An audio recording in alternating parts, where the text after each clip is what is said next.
লাল নিশান উড়িয়ে ডাঙ্কা বাজিয়ে হরিবোল হরিবোল ধ্বনি উচ্চারণ করে গোপালগঞ্জের কাশিয়ানী উপজেলার ওরাকান্দির শ্রী শ্রী হরিচাঁদ ঠাকুরের প্রত্যেক দিটা ঠাকুর বাড়িতে আসতে থাকেন মতুয়া ভক্তরা।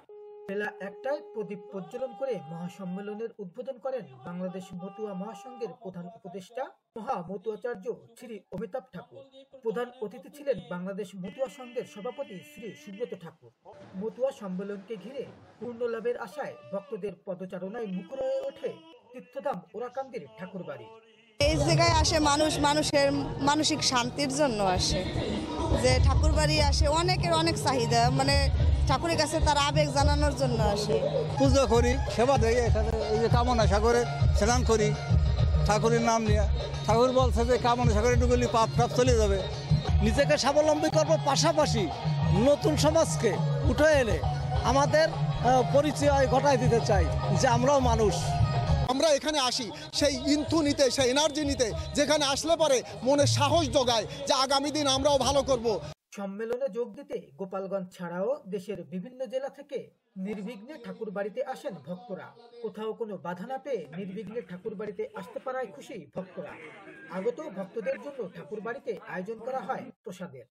কারণ তো প্রতি বছরই আসি, আর এবার আসতে এরকম পথে ঘাটে এরকম কোনো আমরা কোনো বাধার সম্মুখীন হই নাই, আমরা স্বাভাবিকভাবেই আসতে পারছি আর কি। মনে করি মতুয়া দর্শনের আলোকে যদি মানুষকে তাদের সুন্দরভাবে তাদের জীবনটা গড়ানো যায় এবং তাহলে অন্য মানুষকে সেইভাবে উদ্বুদ্ধ করলে একটি শান্তির বার্তা পৌঁছে দিতে পারবে। আমরা কোনো প্রকার বাধার সম্মুখীন হয়নি, নির্দ্বিধায় যেটি একটি স্বাধীন দেশের নাগরিক হিসাবে যেটি করা দরকার, যেভাবে আসা দরকার আমরা সেভাবে এসেছি এবং রাত্রে এসেছি, কোনো প্রকার আমরা সমস্যার সম্মুখীন হয়নি। বাংলাদেশ ছাত্র মতুয়া মহাসংঘের নতুন কমিটি যুব সমাজকে এগিয়ে নেওয়ার পাশাপাশি সম্প্রীতি অটুট রাখতে কাজ করবে বলে জানান বাংলাদেশ মতুয়া মহাসংঘের নেতৃবৃন্দ।